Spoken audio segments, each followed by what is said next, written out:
حضور علیہ السلام سے جب پوچھا گیا کہ حضور سب سے بڑا گناہ کون سا ہے، تو آقا کریم علیہ السلام نے فرمایا کہ سب سے بڑا گناہ یہ ہے کہ ان تجعل للہ ندا، کہ تو اللہ کے ساتھ کسی کو شریک ٹھہرائے، وہو خالقہ کا، حالانکہ اس نے تجھے پیدا کیا، تجھے تخلیق کیا، اور تو اس کا شریک بنا کے بیٹھ جائے، کہ یہ سب سے بڑا گناہ ہے۔ تو راوی نے عرض کی قل تو سما یو، حضور پھر اس کے بعد تو آقا کریم نے فرمایا ثم ان تقتل ولدک خشیۃ ان یطعم معک، تو بچے کو اس لیے قتل کر دے کہ یہ کس طرح میں اس کو پال سکوں گا، بچے کو ضائع کر دینا، اس کو قتل کر دینا۔ اللہ فرماتا ہے نحن نرزقکم وإیاہم، ہم تمہیں بھی رزق دیتے ہیں، ان کو بھی دیتے ہیں۔ تیسری بات حضور نے فرمایا ان تزانی بحلیلۃ جارک، آپ ہمسائے کی بیوی کے ساتھ بدکاری کریں، تو یہ بڑے گناہوں میں سے۔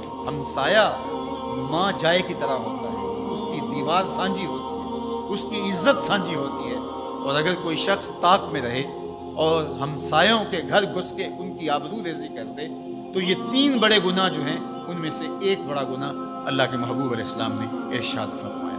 حضرت عبداللہ ابن مسعود رضی اللہ تعالی عنہ سے یہ روایت مروی ہے کہ لا احد اغیر من اللہ عز وجل، اللہ سے زیادہ کوئی غیرت مند نہیں، اللہ سب سے زیادہ غیرت مند ہے، اور اس کی غیرت کا تقاضا یہ ہے وَلِذَالِكَ حَرَّمَ الْفَوَاحِشَ مَا ظَهَرَ مِنْهَا وَمَا بَطَنَ، کہ اس نے بے حیائی کو چاہے وہ پوشیدہ طور پہ کی جائے یا اعلانیہ طور پہ کی جائے، اس کو پسند نہیں کیا، اور اس سے اس نے منع کر دیا، لوگوں کو روک دیا، حرام قرار دیا، اس لیے کہ وہ خود غیرت مند ہے۔ غیرت مند مالک غیرت کا سبق دیتا ہے اپنی مخلوق۔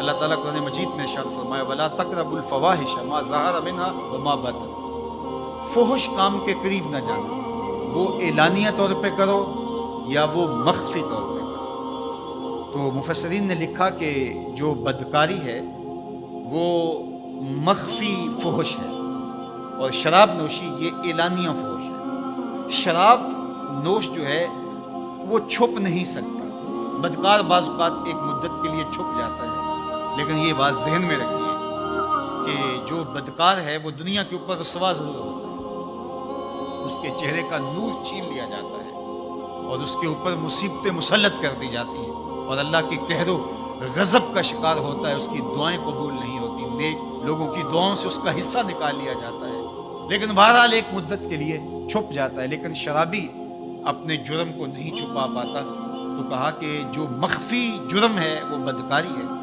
اور جو ارشاد فرمایا قرآن نے کہ جو ظاہر جرم ہے اس سے مراد جو ہے وہ الخمر ہے، شراب ہے، اور ہر نشہ دینے والی چیز سے حرام کی حرمت آئی، کل مسکر خمر وکل خمر حرام، فرمایا ہر نشہ آور چیز شراب ہے، اور ہر شراب حرام قرار دے دی گئی۔ اب یہاں بھی لوگ دلیلیں لے کے بیٹھ جاتے ہیں، میاں وہ بھی ایک مشروب ہے، اس سے کیا فرق پڑتا ہے؟ میاں جب رب نے کہہ دیا تو بات ختم ہو گئی۔ ایک یہودی کے پاس ایک مسلمان مہمان ٹھہرا، تو اس نے انگور پیش کیے، تو اس نے بڑے شوق سے لیے، تو تھوڑی دیر کے بعد وہ شراب لے آیا، اس نے کہا استغفر اللہ، میں مسلمان ہوں، میں شراب نہیں لیتا۔ تو اس نے ہنس کے کہا یہ جو انگور آپ نے کھائے ہیں شراب اسی سے کشید ہوتی ہے۔ تو اس مسلمان نے کہا کہ آپ کی اہلیہ کدھر ہے؟ تو وہ اپنی اہلیہ کو بلا لایا، تو کہا آپ کی کوئی اولاد بھی ہے؟ کہا ہاں میری بیٹی ہے، اس کو بھی بلا لاؤ۔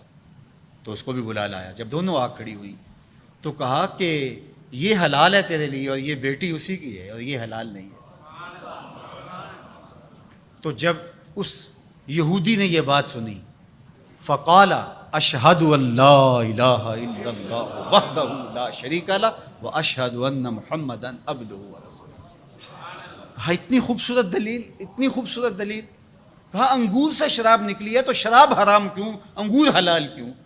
تو کہا مجھے یہ بتاؤ کہ تمہاری بیوی تمہارے لیے حلال ہے، تمہاری بیٹی تمہارے لیے حرام کیوں؟ کہا بات سمجھ میں آ گئی۔ تو میرے رب نے بعض کا تو اس کی حکمتیں ہمارے علم میں نہیں ہوتی، اور حکمت نہ جاننے کی وجہ سے ہم کہتے ہیں کہ یار یہ بات سمجھ میں نہیں آتی۔